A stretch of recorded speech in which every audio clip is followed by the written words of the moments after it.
C'est pourtant le début de la fin d'une guerre qui dure depuis 4 longues années.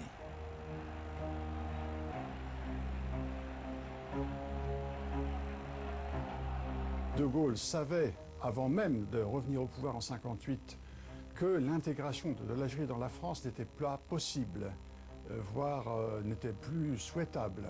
Et si à l'époque le général avait clairement donné ses intentions, je me crois qu'il y aurait eu une vraie révolte. La rencontre entre le général et les Français d'Algérie restera sans doute comme l'un des malentendus les plus douloureux de l'histoire de notre pays. Je vous ai compris. Entre ce 4 juin 1958 et la fin de la guerre d'Algérie, 4 nouvelles années de combat et de violence. Voici l'histoire d'un processus inéluctable, d'une négociation difficile avec ses avancées, ses blocages et ses rebondissements.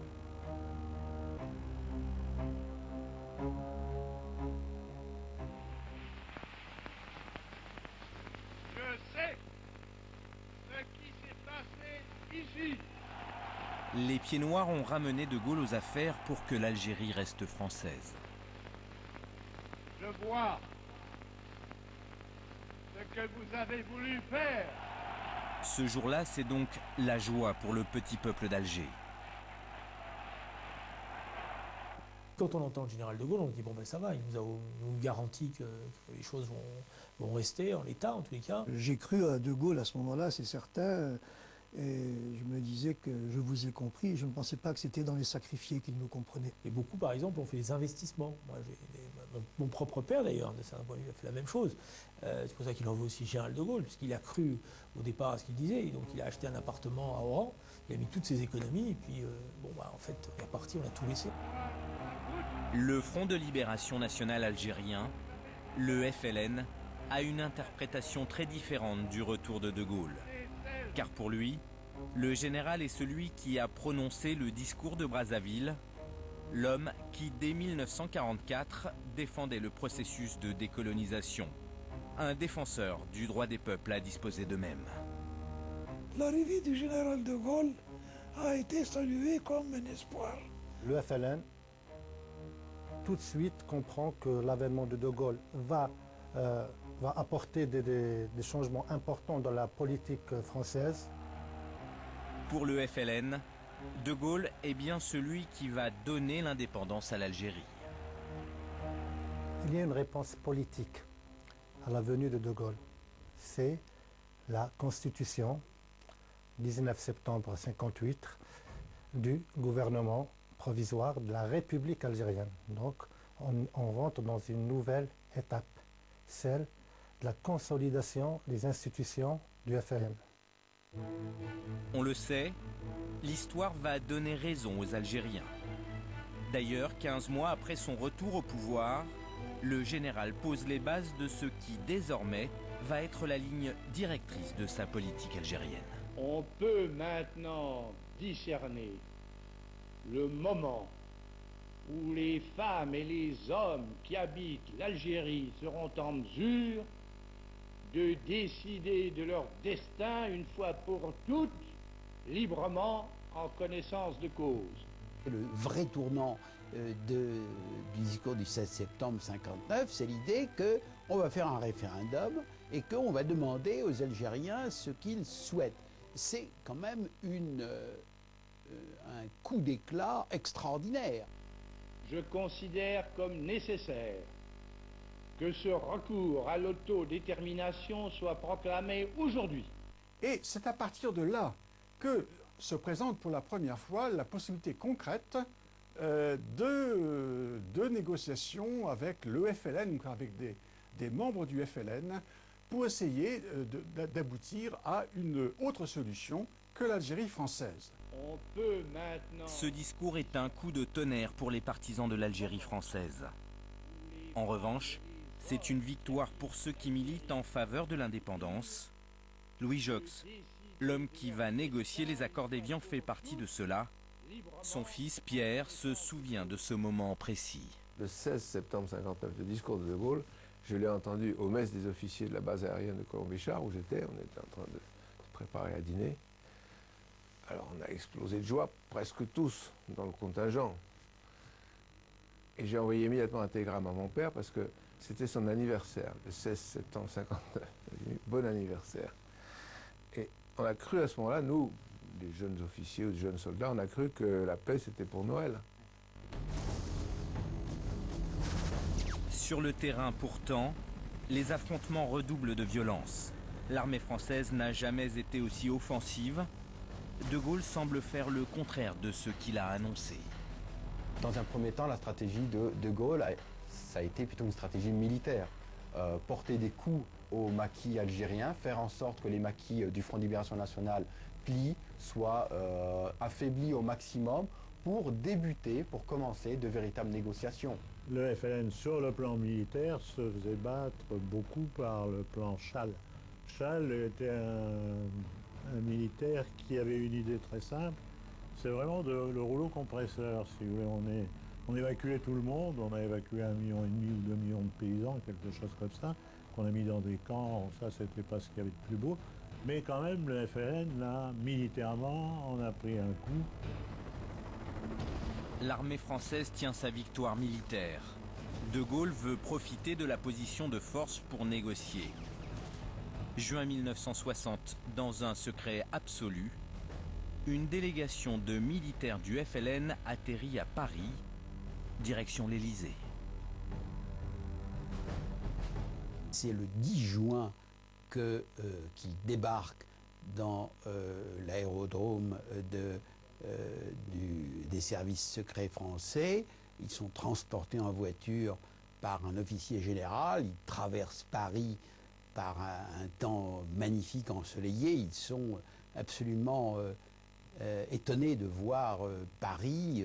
Évidemment, pour eux, c'est quelque chose d'assez étonnant. On les fait venir par les jardins de l'Élysée et De Gaulle les reçoit dans le plus grand secret dans son cabinet. Et là, le général apparaît en grand uniforme.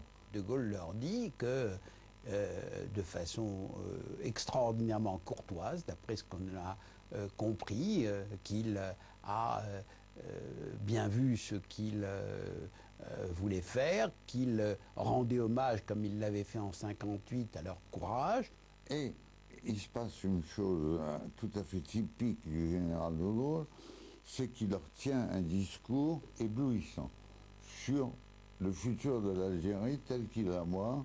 Il leur demande dans quelle mesure ils peuvent faire déposer les armes. Par conséquent, c'est bien cela, c'est les couteaux au vestiaire. De Gaulle raccompagne ses hôtes jusqu'à la porte en disant « Je ne vous serre pas la main, je vous la serrerai lorsque nous aurons signé les accords qui construisent cette Algérie dont je vous ai esquissé les grandes lignes. »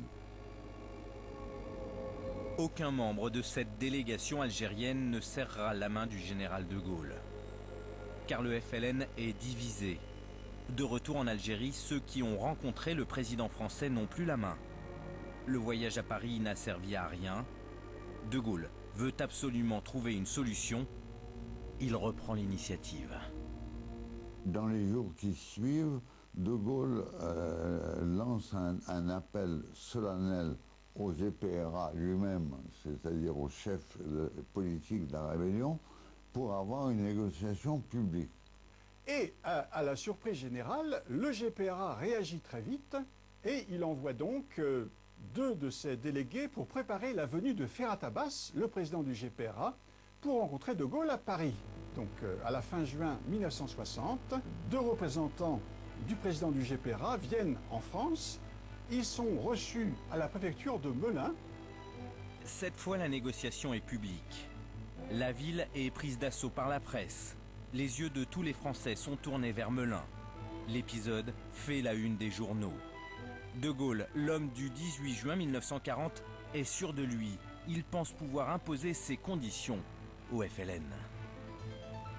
Quand De Gaulle arrive au pouvoir, d'abord, il a une certitude incroyable, peut-être mégalomaniaque, sur le fait qu'on acceptera de sa part ce qu'on a refusé aux autres. Il est persuadé que le FLN, dans le privé, qui traite de fouilleux, qui vont venir à quatre pattes se traîner à ses pieds. Il pensait qu'il arriverait avec les forces de la nation, enfin bien sûr, mais qu'il arriverait à faire plier le FLN. Mais les négociations de Melun sont un échec, car De Gaulle demande un cessez-le-feu préalable à toute discussion. Pour le général, la question de l'indépendance n'est pas encore à l'ordre du jour. Le FLN, lui, ne vient en France que pour une seule raison. Toute notre politique était définie par une position tout à fait radicale, c'est-à-dire nous étions partis pour aboutir à l'indépendance totale. Donc il y a manifestement malentendu au cours du mois de juin 1960, et à partir de là, la situation ne va pas cesser d'empirer. Après l'échec de Melun, De Gaulle n'a donc pas d'autre choix que de faire un pas de plus vers les Algériens. En novembre 1960, il prononce un grand discours à la télévision. Ayant repris la tête de la France, j'ai, on le sait, décidé en son nom de suivre un chemin nouveau. Ce chemin conduit non plus au gouvernement de l'Algérie par la métropole française, mais à l'Algérie algérienne. Cela veut dire une Algérie émancipée, où c'est aux Algériens qu'il appartienne de décider de leur destin. Dans le discours du 4 novembre 60, De Gaulle prend pour la première fois une position beaucoup plus claire. Il reconnaît que la République algérienne, qui n'a jamais existé, existera un jour.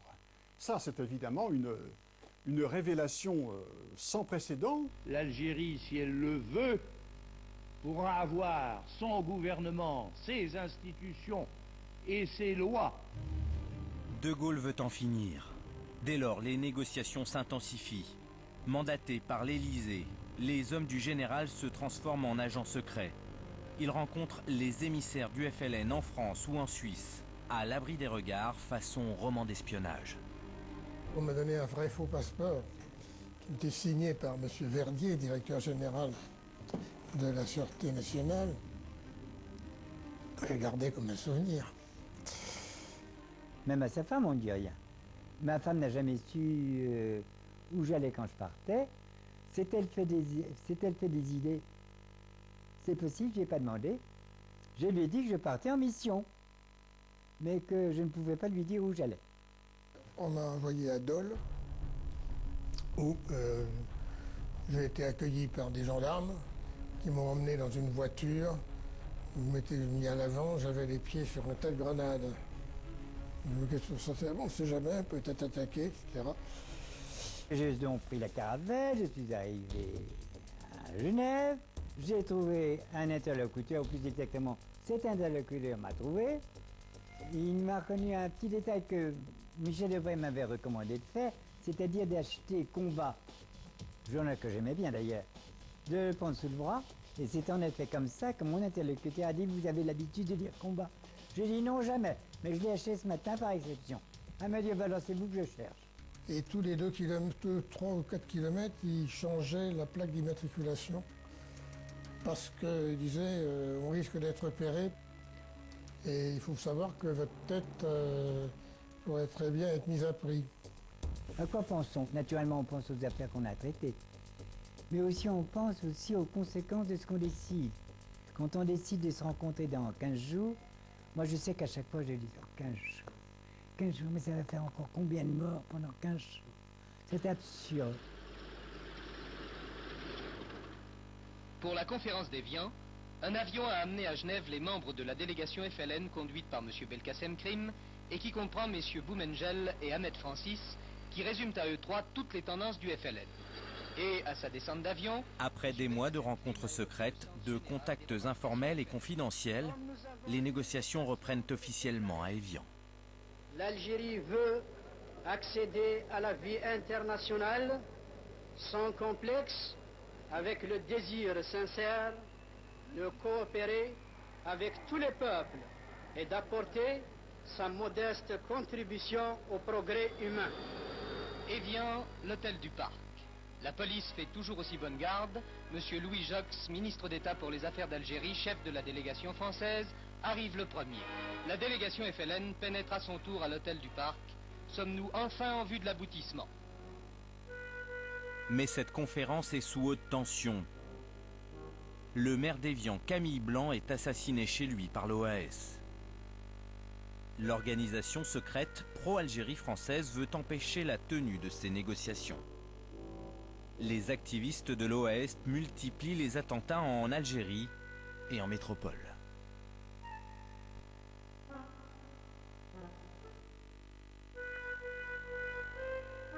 Malgré cette pression, les discussions s'ouvrent à l'hôtel du Parc d'Évian.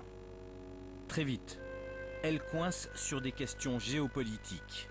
Le FLN considère la question du Sahara comme non négociable. Il est clair que la question du Sahara pose problème dans les négociations entre la France et le gouvernement provisoire de la République algérienne, le GPRA. Le Sahara, c'est pas seulement du sable, c'est du pétrole.